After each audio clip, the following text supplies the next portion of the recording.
장 10절 말씀 함께 합독하겠습니다. 내가 만일 환난 날에 낙담하면 내 힘이 미약함을 보임이니라. 한 번 더 합니다. 내가 만일 환난 날에 낙담하면 내 힘이 미약함을 보임이니라. 아멘. 오랜 동안 활동을 하다가 은퇴를 앞둔 고참 마귀가 그동안 전쟁에서 사용했던 여러 각종 무기들을 전시해 놓고 신참 마귀들에게 자기가 썼던 무기들을 팔았습니다. 미움, 시기, 질투, 정욕, 음란, 교만, 두려움 등등 각 무기마다 그 밑에 가격을 매겨 놓았어요. 근데 여러 무기 중에 낡아 빠지고 볼품 없어 보이는 무기 하나가 눈길을 끌었는데, 그런데 놀랍게도 거기에 최고로 높은 가격이 책정이 되어 있는 겁니다. 이상하다 싶어서 이 신참 마귀가 고참 마귀에게 물었습니다. 아니 도대체 왜 이렇게 이 별것 아니게 보이는데 이게 왜 이렇게 비쌉니까? 노련한 고참 마귀는 이렇게 대답을 해 주었습니다. 너는 잘 모른다. 이 무기가 얼마나 유용한지. 겉으로 보기엔 전혀 무서워 보이지 않기 때문에 사람들은 이 무기를 별로 경계를 하지 않지. 그런데 말이야, 일단 이 무기에 덫에 걸린 사람은 좀처럼 빠져나오기가 어렵다라는 강점이 있지. 그래서 나는 이 무기로 수많은 사람들을 지옥으로 가게 했고 많은 사람들을 넘어지게 했지. 그 낡은 무기 밑에 낙심이라는 글자가 새겨져 있었습니다. 이건 유태인들이 즐겨 쓰는 우화에 나오는 한 대목의 내용인데요.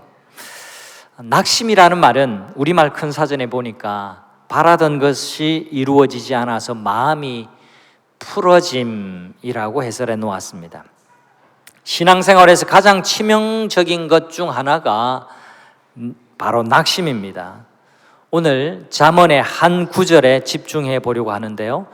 잠언 24장 10절 말씀을 우리 다시 다 같이 한번 읽어보겠습니다. 내가 만일 환난 날에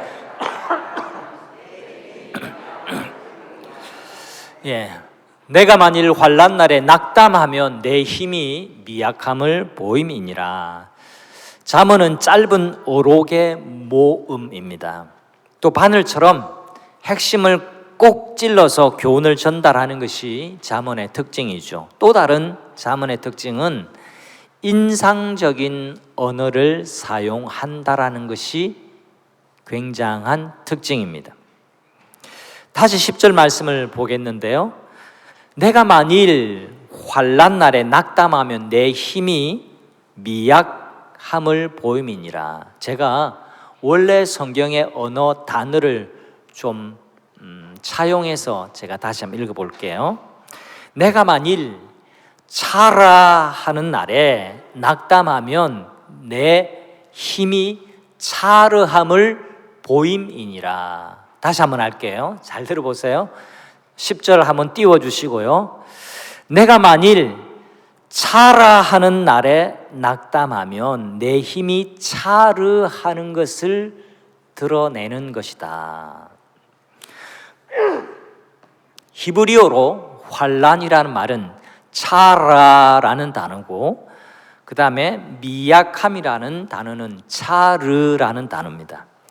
일부러 이렇게 비슷한 단어를 가지고 와서 인상적으로 잊지 않도록, 쉽게 잊혀지지 않도록 그렇게 교훈을 담아서 전하고 있습니다.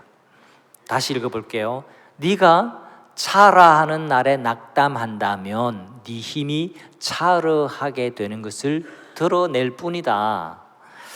여러분, 입에 착 달라붙고 마음에 새겨지도록 가르치고 있어요. 성경에는 이런 방식으로 말하는 경우가 많이 있는데요. 왜 이렇게 말장난, 소위 말해서 언어유희, 그 다음에 워드플레이라고 하는 이런 의도되어진 언어 유희를 통해서 왜 이런 식으로 말할까요? 목적은 분명합니다. 의미를 강조하기 위해서 일부러 이렇게 언어를 가지고 교훈을 담은 거예요. 우리가 세상에서 살아가면서 환난, 다른 말로 하면 시련, 역경, 고통, 어려움을 당할 때가 있습니다. 이런저런 삶의 어려움 앞에 마주할 때가 누구에게나 있습니다. 그럴 때 충분히 모든 사람은 낙심할 수 있습니다. 그러나 그때 기억하라고 오늘 교훈의 말씀을 주셔요. 그때 지혜로운 사람은 차라 할 때 차를 하지 않고, 지혜로운 사람은 더 이상 의지할 분이 주님밖에 없음을 깨닫고 주님께 간구하는 겁니다. 그러나 미련한 사람은 주님을 의지하지 않습니다. 미련한 사람은 차라가 올 때 차르할 뿐이다. 그렇게 우리에게 가르쳐주고 있습니다. 오늘 말씀은 매우 실제적인 권면인데요. 우리가 환난이라고 하는 어려움에 직면하게 될 때는 낙심에 빠지지 않고 또 잘 이기는 믿음을 주시기를 기도해야 합니다. 이렇게 기도할 때 하나님이 반드시 우리에게 응답해 주심을 믿으시기를 바랍니다. 즉각 응답하세요. 왜일까요? 낙심하지 않는 것이 하나님의 뜻이기 때문에 그렇습니다. 하나님은 차라에 넘어져서 차르하지 않기를 바라고 또 바라고 바라십니다. 우리의 아버지가 되시는 하나님은 결코 우리가 낙심하지 않기를 원하고 계세요. 우리만큼이나, 아니 우리보다 더 하나님은 우리가 낙심하지 않기를 원하세요. 역시 이 잠언도 아버지가 아들에게, 또 좋은 선생님이 자기 학생에게 가르치는 그 어법, 그 뉘앙스로 가르치고 있음을 여러분 기억하셔야 돼요. 이것도 내용이 있는 거예요. 이것도 이유가 있는 겁니다.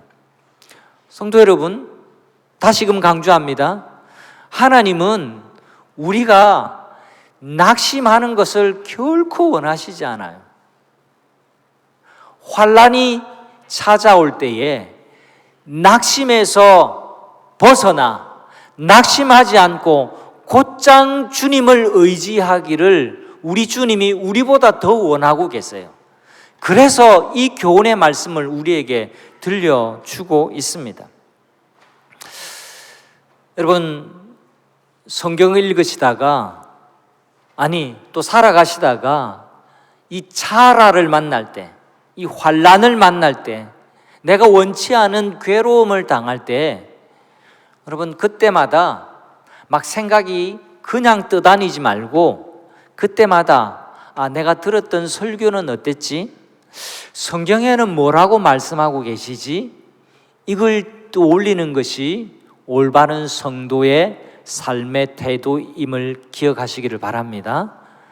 여러분, 우리가 성경을 아는 것은 그냥 성경 퀴즈 할 때 사용하라고 그렇게 성경을 아는 게 아니에요.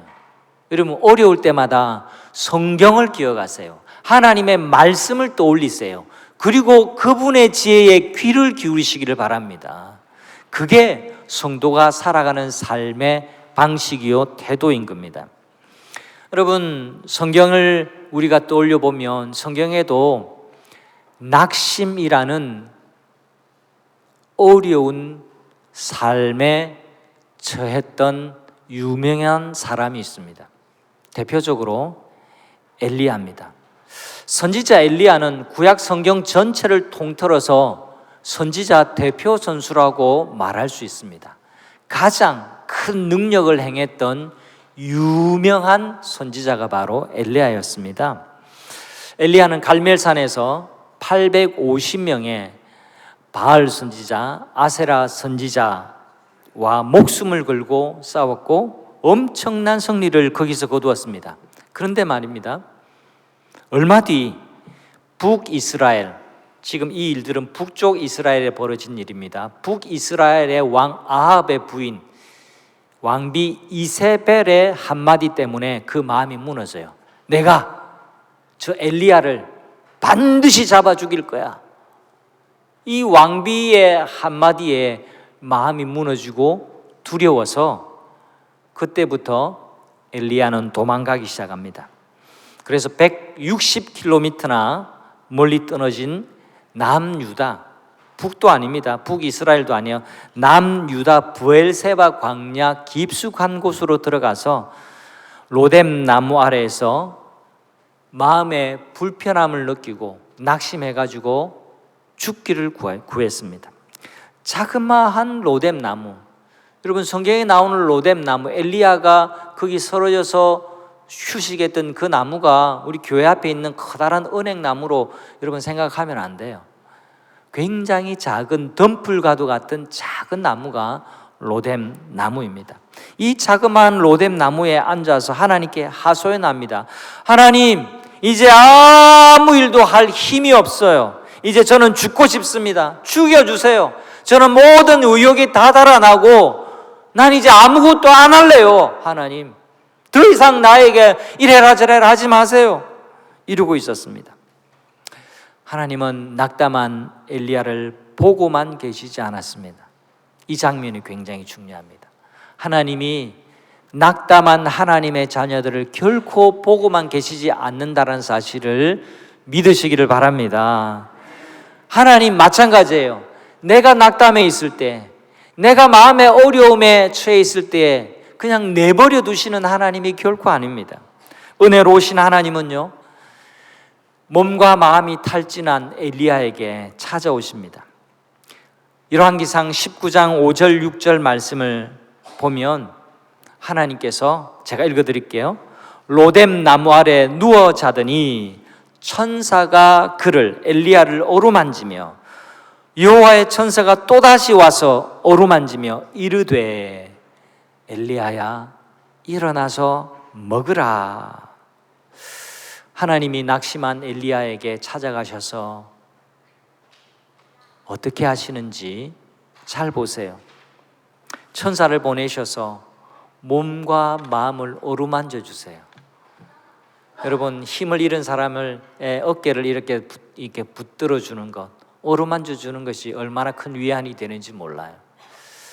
2번 천사가 엘리야를 어루만졌다, 그렇게 합니다. 여러분, 마음의 힘을 잃으면 몸의 힘도 빠져나가요. 몸이 약해지면 사실은 마음도 굉장히 약해집니다. 2번 천사가 어루만졌다, 그렇게 성경에 기록되어 있는데요, 저의 해석입니다.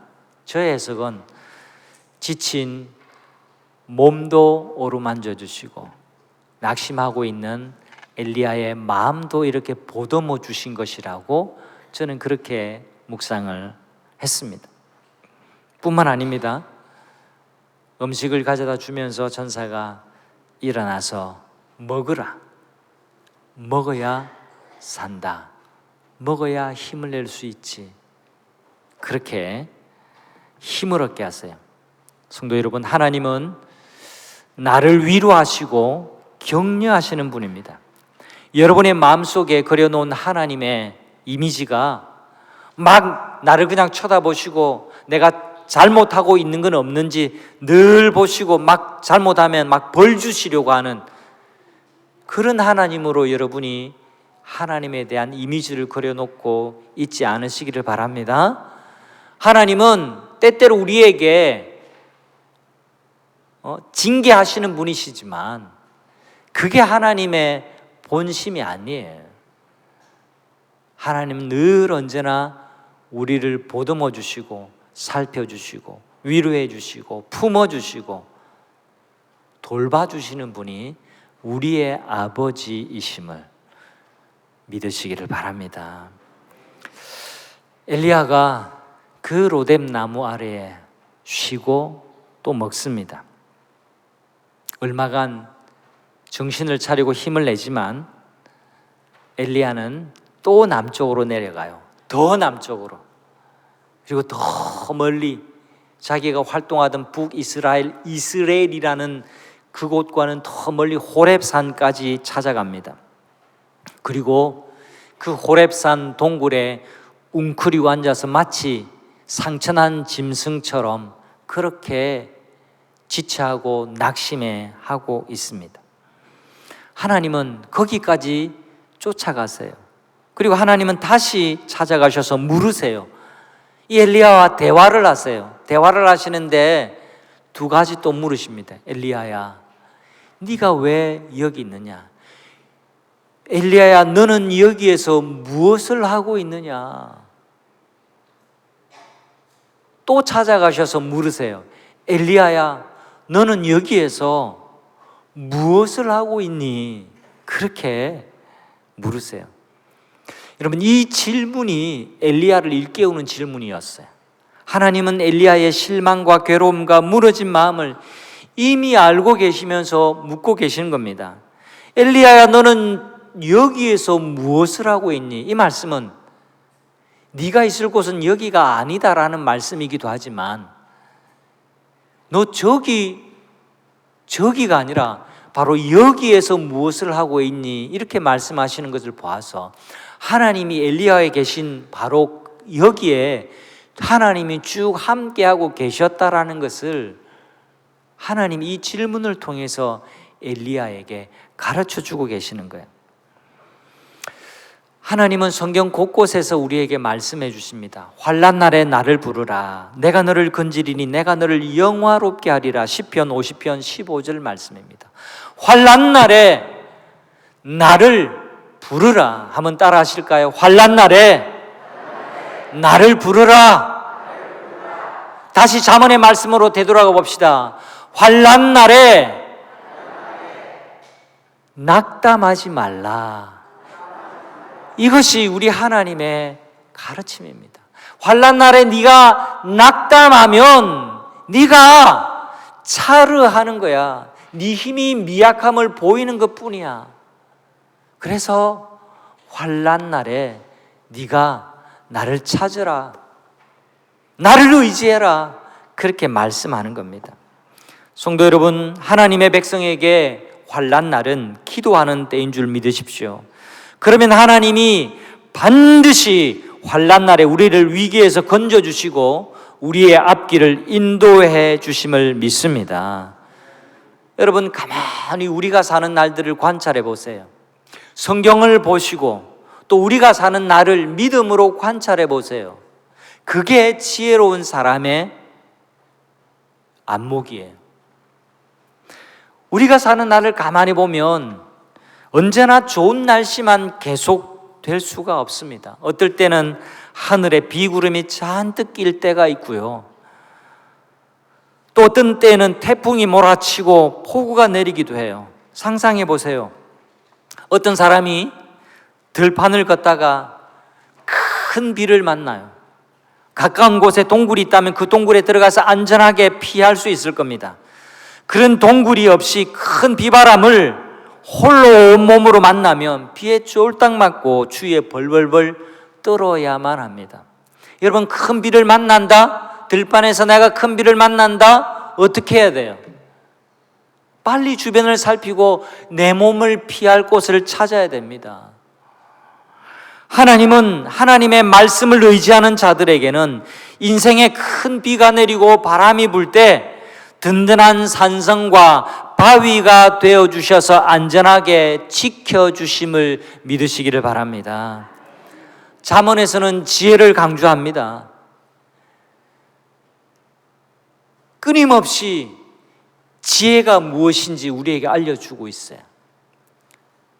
잠언에서 말하는 지혜는 머리에 회전력이 좋은 것이 아니에요.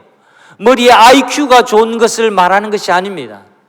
또한 잠언은 미련한 것, 거만한 것을 강조합니다. 이렇게 대조해서 우리에게 보여주고 있어요.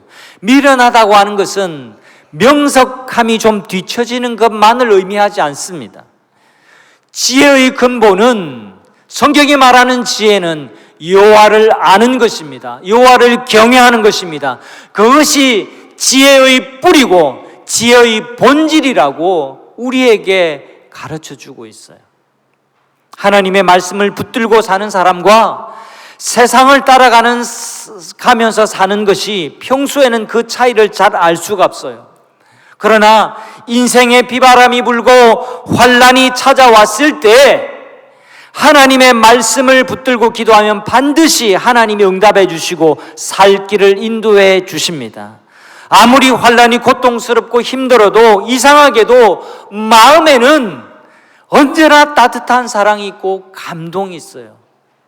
그러나 자기 머리만 믿고 살아가는 사람은 환난이 찾아왔을 때 갑자기 눈앞이 캄캄해지고 기가 꺾여버리게 됩니다. 내 힘의 미약함을 보인다. 이 말씀은 마침내 너의 힘의 한계가 드러날 뿐이야.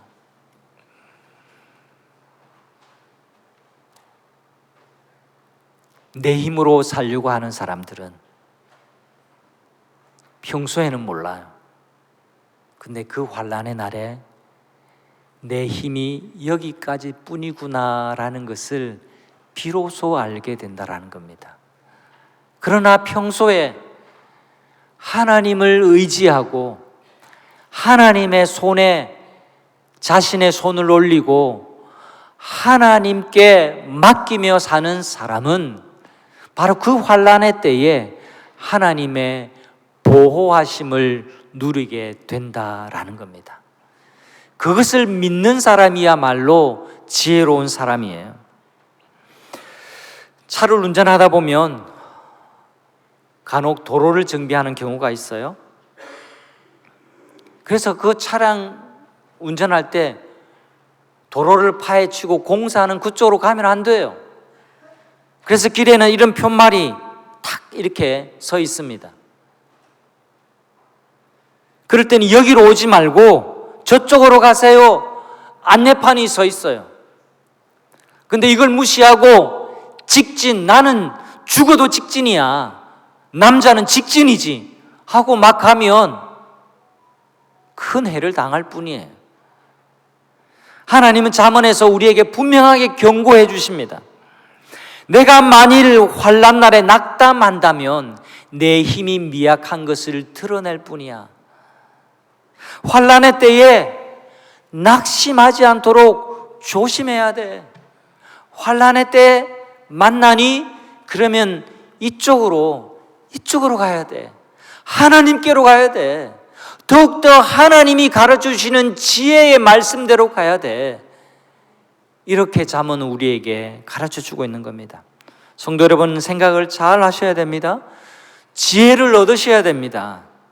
누가 그토록 나의 미약함을 보기 원할까요? 과연 누가 나의 미약함을 드러내기를 기다리고 있을까요? 바로 사탄 마귀입니다. 성경은 특히 이 시험에 넘어져 보았던 베드로는 우는 사자처럼 마귀가 우리를 찾아서 삼키려고 두루 다니고 있다, 그렇게 비유하면서 우리에게 가르쳐 줍니다. 여러분, 맹수들이 사냥할 때 무턱대고 하지를 않아요? 우리도 사는 게 참 힘든데 맹수들도요 사는 게 참 힘듭니다. 제가 텔레비전을 안 보지만 기회가 되는 대로 가끔 보려고 하는 게 동물의 왕국이에요. 저는 제 개인적으로 공영방송에서 좋은 프로그램 손가락에 뽑으라면 제 개인의 취향에 의하면 동물의 왕국이 1등입니다. 1등. 보면 참 재미있어요. 그리고 배울 것도 참 많이 있습니다. 제가 우스개로 우리도 먹고 살기가 참 힘들지만 동물들도 먹고 사는 게 얼마나 힘든지 몰라요. 맹수가 발톱이 있고 이빨이 날카로워서 먹고 싶은 거 다 먹고 산다 하지만요, 여러분, 사냥률이 50%도 안 돼요. 그런데 이 맹수들도 먹고 살려고 어떻게 먹잇감을 사냥하는지 여러분 아십니까? 맹수 사자라도요, 무턱대고 눈에 보이는 대로 달려가서 막 이렇게 잡아먹으려고 하지 않아요. 그 중에 소떼들이 모여 있으면 소떼 중에 제일 약한 놈을 목표로 삼습니다. 하이에나도 최근에 제가 본 것은 하이에나가 어떻게 사냥을 하는가 그겁니다. 하이에나는요, 심장이 사자보다 2배가 크대요. 그래서 지구력이 좋답니다. 먹이를 쫓아가서 지칠 때까지 달려가가지고 지치게 되면 달려들어서 그리 잡아먹는답니다. 근데 가만히 보니까 그 중에 새끼, 그리고 덩치가 작은 녀석, 약해 보이는 녀석을 타겟으로 해서 계속 그 친구만 쫓아다닙니다. 그리고 지치면 잡아먹습니다. 여러분, 하나님이 지금 괜히 이 10절의 말씀 우리에게 주시는 것이 아닙니다. 만일 환난 날에 네가 낙담한다면 너의 미약함이 드러날 뿐이야. 네가 미약함을 보이는 것이야. 여러분, 과연 누가 우리의 미약함이 드러나기를 기다리고 있을까요? 기가 막히게도 우리의 원수 마귀 사탄은 우리의 미약함이 드러나는 순간 타겟을 정하고 끝까지 물고 늘어지고 끝까지 쉼 없이 우리를 시험하고 공격한다라는 사실을 기억하시길 바랍니다. 여러분, 그래서 차라하는 날에 하나님의 손을 붙잡는 여러분 되시기를 바랍니다. 그럼 우리는 깨어 있어야 합니다. 낙심하지 말고 환난을 성장의 기회로 삼는 여러분 되시기를 바랍니다. 성경은 낙심을 어떻게 보고 있느냐? 낙심을 믿음으로 싸워야 할 대상으로 보고 있습니다. 이것이 본문이 말하는 지혜입니다. 환난의 날이 내게 찾아온다? 환난의 날에 반드시 따라오는 적이 뭐냐? 낙담이라는 적이에요. 그래서 지혜자는 이 환난의 날을 만날 때에 적을 경계하고 적을 물리치기를 위해서 깨어 있는다라는 말씀입니다. 여러분, 낙심은 우리가 싸워 이겨야 할 대상입니다. 지혜는 환난이 찾아올 때 낙심하지 않는 겁니다. 주님을 의지하는 겁니다. 주님을 찾는 겁니다. 주님을 의지하는 겁니다. 오늘 잠언의 가르침과 괴를 같이 하는 신앙인의 명언 3가지를 여러분에게 소개하고 설교를 마칠까 합니다. 우리가 잘 아는 바울은 이런 말을 남겼습니다. 우리가 선을 행하되 낙심하지 말지니 포기하지 아니하면 때가 이르매 거두리라. 이렇게 바울이 우리에게 권면합니다. 2번째는요, 우리가 인생의 사계절을 다 만나잖아요. 그리고 변화무쌍한 날씨 속에서 우리가 살아갑니다. 이 변화무쌍한 날씨가 우리를 활력 있게 하고 우리를 생동감 있게 만든다라는 것을 우리가 잊지 말아야 합니다. 이 말씀을 묵상하면서 제 목양실에 있는 화분들을 가만히 보았습니다. 여러분, 제가 참 식물을 잘 못 키워요. 저도 그렇고 저희 아내도 그랬습니다. 우리 집에 인조꽃은 잘 사는데 살아있는 꽃은 오래 가지 못하더라고요. 제 목양실도 마찬가지예요. 근데 목양실에서 참 많은 식물들께서 장례를 치르셨어요. 근데 제가 점점 깨달아지는 게 있고 저도 배워갑니다. 창가에 햇볕이 좋다고 땡볕 여름에 계속 그 식물을 거기에 갖다 놓으면 안 됩니다. 적당할 때 그늘로 갖다 주어야 돼요. 그런 거 보니까 부지런해야 식물을 키울 수 있더라고요. 여러분, 물이 좋다고 계속해 물 부으면 안 돼요. 최근에 알은 겁니다. 더 많은 경우에 식물이 죽는 이유는 과습 때문에 죽는데요. 물을 너무 자주 줘가지고. 좋은 환경이 펼쳐진다고 잘 되는 게 아닙니다. 여러분, 1년 사시사철 낮과 밤 구분 없이 계속 햇볕을 쬐면 그 햇볕이 쬐는 모든 곳은 사막이 될 뿐이다. 이 말을 남깁니다. 이 그냥 나온 말이 아닌 것 같아요. 햇볕을 너무 많이 쬐면 오히려 사막이 된다. 오히려. 그래, 하나님, 나는 환란이 없기를 원하는데요. 그거는 당신 생각이시고요. 근데 하나님은요, 우리의 삶을 변화무쌍하게 이끌기를 원하세요. 또 우리가 한계가 있는 인생이라 이 차라를 만나지 않을 수가 없습니다. 우리 존재 자체가 그래요. 여기 계신 분 가운데 한 분도 예외 없이 모두가 다 환난의 때, 역경, 고통, 어려움, 괴로움을 다 겪으면서 살아가십니다. 그게 인생입니다. 근데 그럴 때마다 낙담한다면, 또 반대로 그럴 때마다 나는 차라가 없는 인생이 되기를 원한다고, 그것이 진짜 인생 아니냐고 스스로에게 강변한다면 그건 오해하는 겁니다. 그것이 어리석은 겁니다. 햇볕만 계속 쬐면 그 인생이 깊이가 있을 수가 없고 오히려 사막처럼 인생이 망쳐질 뿐이라는 것을 기억하십시오. 마지막 하나, 은혜는 추운 겨울에 제일 잘 자란다.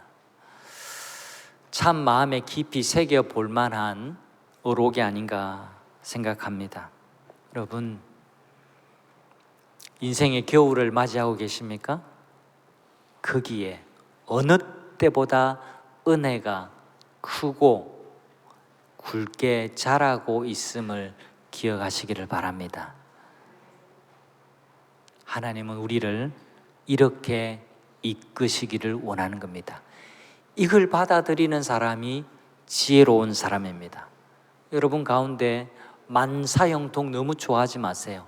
이 세상에 진짜 만사형통은 없습니다. 그건 기복적인 생각이고 기복적인 신앙입니다. 만사형통은 없습니다. 그러나 환난의 때마다 하나님은 반드시 우리를 붙드시고 이끄시고 인도하심은 분명합니다. 이 삶을 믿고 사는 사람이야말로 참 지혜자임을 기억하시고 새롭게 맞이하는 이 한 주간도 지혜자로 살아가는 모든 성도님들이 다 되시고 낙심하지 말고 주님을 바라보시고 주님께 부르짖는 모든 성도님들이 되시기를 주님의 이름으로 축복합니다.